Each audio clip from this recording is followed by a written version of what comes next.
মাধ্যমিক 2025 পরীক্ষায় এবছরের জন্য অন্তর্বৃত্ত খুবই গুরুত্বপূর্ণ। গত একটা ভিডিওতে আমি বলেছিলাম যে তোমাদের অন্তর্বৃত্ত কিভাবে আঁকতে হয় এটা আমি শিখিয়ে দেব, কিন্তু শারীরিক অসুস্থতার কারণে ভিডিওটা আমি দিতে পারিনি। এখন পরীক্ষার ঠিক আগের দিন ভিডিওটা আমি তৈরি করছি। এই ভিডিওতে আমি তোমাদেরকে শিখিয়ে দেব কিভাবে অন্তর্বৃত্ত আঁকতে হয়। গোটা ভিডিওটা যদি প্রথম থেকে শেষ পর্যন্ত দেখো তাহলে খুব সহজে তুমি অন্তর্বৃত্ত আঁকাটা শিখে যাবে এবং তুমি পরীক্ষার খাতাতে 5টা নাম্বার কিন্তু আর্ন করে নিতে পারবে। সেজন্য গোটা ভিডিওটি প্রথম থেকে শেষ পর্যন্ত দেখো। ভালো লাগলে অবশ্যই একটা লাইক করে দাও। চ্যানেলে প্রথম হয়ে থাকলে চ্যানেলটিকে সাবস্ক্রাইব করো, কারণ প্রতিনিয়ত আমরা এই রকম ভিডিও আমাদের চ্যানেলে আপলোড করে থাকি। তাহলে চলো একদম কথা না বাড়িয়ে সরাসরি মূল ভিডিওর মধ্যে প্রবেশ করা যাক। বন্ধুরা, প্রশ্নপত্রে ঠিক এরকম দেয়া থাকবে যে একটি ত্রিভুজ অঙ্কন করে অন্তর্বৃত্ত আঁকো, বা দিতে পারে একটি সমবাহু ত্রিভুজ অঙ্কন করে একটি অন্তর্বৃত্ত আঁকো, বা এরকমও দিতে পারে যে 6 সেন্টিমিটার 7 সেন্টিমিটার একটি ত্রিভুজ অঙ্কন করে একটি সমবাহু একটি অন্তর্বৃত্ত আঁকো। যদি তোমাকে বাহুর মান বলে দেয়, ধরো বললো যে একটা বাহু হবে 6 সেন্টিমিটার, তাহলে এরকম একটা 6 সেন্টিমিটারের বাহু টানলে, একটা বললো 7 সেন্টিমিটার, একটা 7 সেন্টিমিটারের টানলে, আর একটা ধরো বললো 7 সেন্টিমিটার, আর একটা 7 সেন্টিমিটারের টেনে এরকম করে একটা ত্রিভুজ আঁকবে। যেহেতু আমাদের এখানে যে কোনো একটি ত্রিভুজ আঁকতে বলেছে, তাই আমরা মনের মতো একটা ত্রিভুজ এখানে এঁকে নিচ্ছি। ত্রিভুজ আঁকতে যেয়ে প্রথমে তোমরা জানো কিভাবে আঁকতে হয়। স্কেল ধরে একটা সোজাসুজি দাগ টেনে নেবে। নেবার পর তোমরা এখানে একটু পেন্সিল কম্পাস ব্যবহার করবে। এটা দিয়ে এখানে বসাবে, বসিয়ে একটু হাফের বেশি মাপ নেবে। এরকম নিয়ে আর একটু বড়ই মাপ নিলাম, এখানে নিয়ে এখানে একটা কাটবে। ঠিক একই মাপ বসিয়ে এটাই বসিয়ে এখানে একটা কাটবে। কেটে দেওয়ার পর দেখো আমরা একটা মিড পয়েন্ট পেয়েছি, যেখানে এই দাগ দুটো ছেদ করেছে। সেই মিড পয়েন্টকে আমরা যুক্ত করে দেব। এই যে এটাকেও যুক্ত করে দিলাম। ধরে নাও আমরা যে ত্রিভুজটা পেয়েছি এটার নাম দিলাম এ বি সি। তাহলে আমরা একটা এবিসি ত্রিভুজ অঙ্কন করে নিলাম। এবার আমাদেরকে বলেছে আমাদের কি আঁকতে হবে, অন্তর্বৃত্ত আঁকতে হবে। অন্তর্বৃত্ত আঁকার নিয়মের ক্ষেত্রে আমাদের করতে হয় কি না, দুটো কোণের অন্তঃসমদ্বিখণ্ড করতে হয়। অন্তঃসমদ্বিখণ্ড কেমন, ধরে নাও আমি বি আর এ কোণটাকে অন্তঃসমদ্বিখণ্ড করব। একটা মাপ নেবে, যে কোনো মাপ নিয়ে পরে একটা বৃত্তচাপ আঁকবে। এরকম করে একটা বৃত্তচাপ আঁকবে। আঁকলাম। সেম একই মাপে এ বিন্দুতে বসিয়ে একটা বৃত্তচাপ আঁকবে। আঁকলাম। আঁকার পর এই যে ছেদবিন্দু, এই ছেদবিন্দুর মাপটা নেবে, এখানে বসিয়ে এই যে ছেদবিন্দুর মাপ নিয়ে নিলাম। নিয়ে এখানে একটু কাটবে। সেম মাপ নিয়ে এই বিন্দুতে বসিয়ে এর উপরে কেটে নেবে। এবার যেহেতু এটা আর এটা সেম, তাই এটার বেলা আর মাপ নিচ্ছি না। সেম এর ক্ষেত্রেও এখানে বসাবে, বসিয়ে এটা কাটবে, এখানে বসিয়ে এটা কেটে নেবে। হলো। কেটে নেওয়ার পর দেখো আমরা একটা করে বিন্দু পেয়েছি, যেখানে এরা হচ্ছে মিড বিন্দু, মানে একে অপরকে ছেদ করেছে, ছেদ বিন্দু যেটাকে আমরা বলি। তো এবার আমরা এগুলোকে যুক্ত করে দেব। যুক্ত করলাম একটা বিন্দুকে। এদিকে আমরা আরও একটা বিন্দু পেয়েছি, সেটাকেও যুক্ত করে দেব। করলাম। এবার দেখো ছেদবিন্দুকে যুক্ত করার পরে আরও একটা, এখানে দেখলাম এরা দুজন একে অপরের সাথে মিট করেছে। তাহলে এবার কাজ হচ্ছে আমাদের এখানে কম্পাসটা বসাতে হবে। এই যে ঠিক এই জায়গাটাতে কম্পাসটা বসাতে হবে, বসিয়ে এখানে একটা বৃত্তচাপ আঁকতে হবে। এঁকে নিলাম, বৃত্তচাপ এঁকে নিলাম।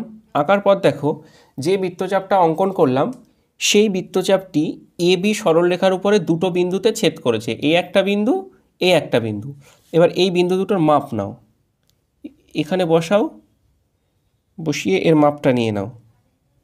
নিয়ে ওখানেই ধরে রেখে এখানে একটা কেটে দাও, আর এই বিন্দুতে বসিয়ে এখানে একটা কেটে দাও। দিয়ে দেখো আমরা ফের একটা ছেদবিন্দু পেলাম। এই ছেদবিন্দুটা এখানটা আর ওটা কানেক্ট করে দাও, ব্যাস হয়ে গেল। তাহলে আমরা কাজ কমপ্লিট করে ফেললাম। এবার তাহলে আমরা একটু একে একে নাম দিয়ে নিই। ধরে নাও এর নাম দিলাম ও, এই পয়েন্টটার নাম দিলাম পি, ঠিক আছে।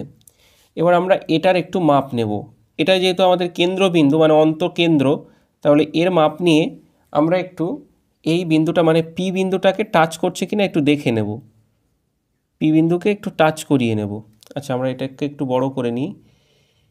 একটু বড় করে নিলে কাজের সুবিধা হবে, তোমরা তোমাদের মতো করে নেবে। আমরা এই পি বিন্দুটাকে একটা খাতাটা একটু ঘুরিয়ে নিই, সেক্ষেত্রে একটু এই যে এই দেখতে পাচ্ছ ও বিন্দু, আর এদিকে রয়েছে তোমার পি বিন্দু। এই ও বিন্দুতে বসিয়ে ও বিন্দুতে বসালাম, বসিয়ে পি বিন্দুকে টাচ করিয়ে নাও, নিয়ে জাস্ট একবার রাউন্ডে ঘুরিয়ে দাও। একবার রাউন্ডে জাস্ট ঘুরিয়ে দাও।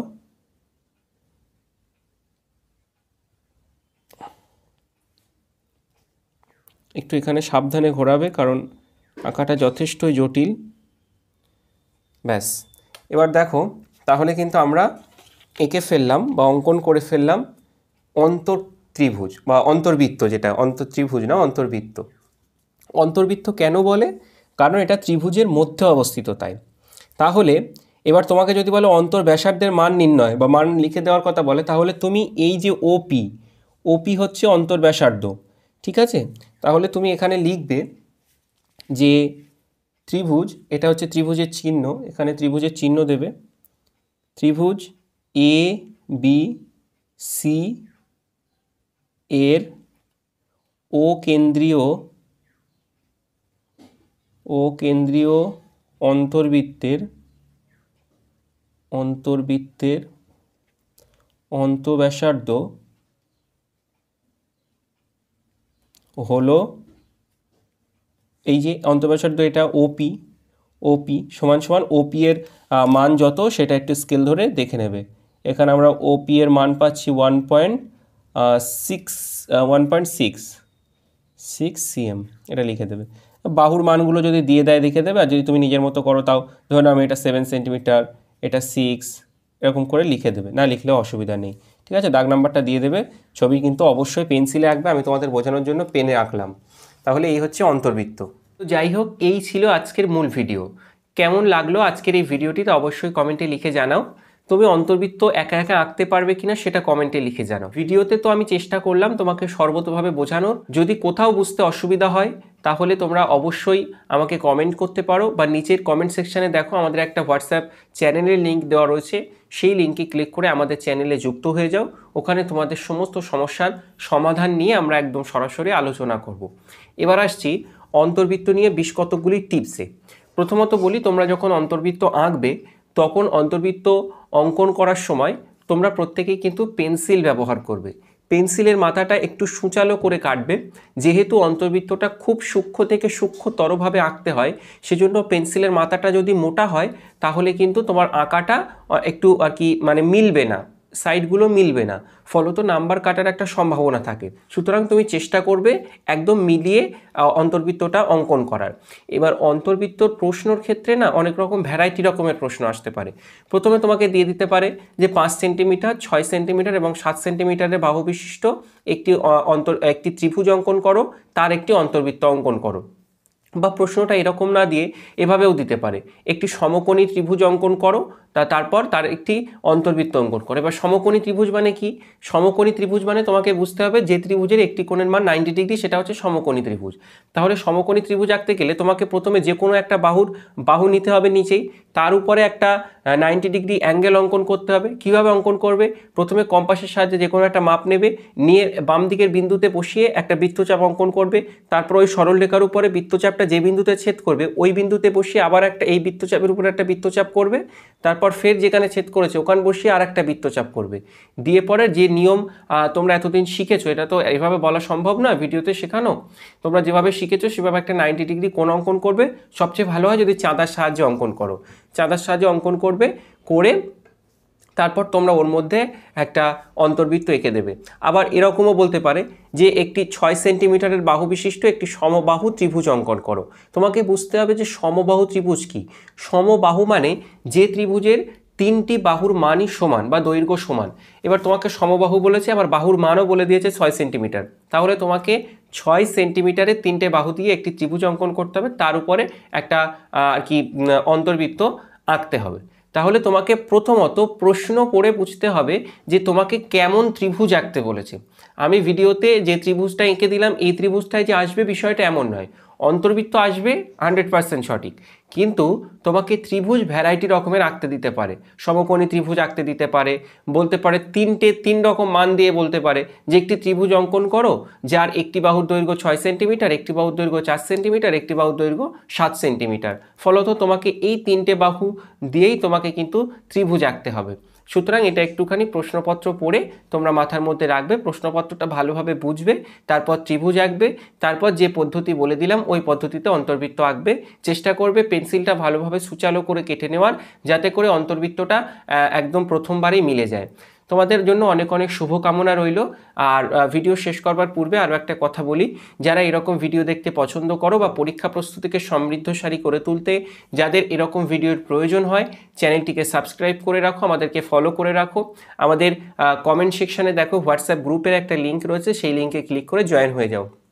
আর যারা অঙ্ক পরীক্ষায় পাস নিয়ে চিন্তা করছো, তোমাদের জন্য একটা ডেডিকেটেড ভিডিও অলরেডি আমাদের চ্যানেলে পোস্ট করা হয়ে গেছে, সেখান থেকে গিয়ে একটু দেখে নিতে পারো। ভালো থেকো, সুস্থ থেকো। অবশ্যই যে আঁকাটা আমি শিখিয়ে দিলাম এই অন্তর্বৃত্ত আঁকা বা এই সম্পাদ্যটা একটু প্র্যাকটিস করতে থাকো।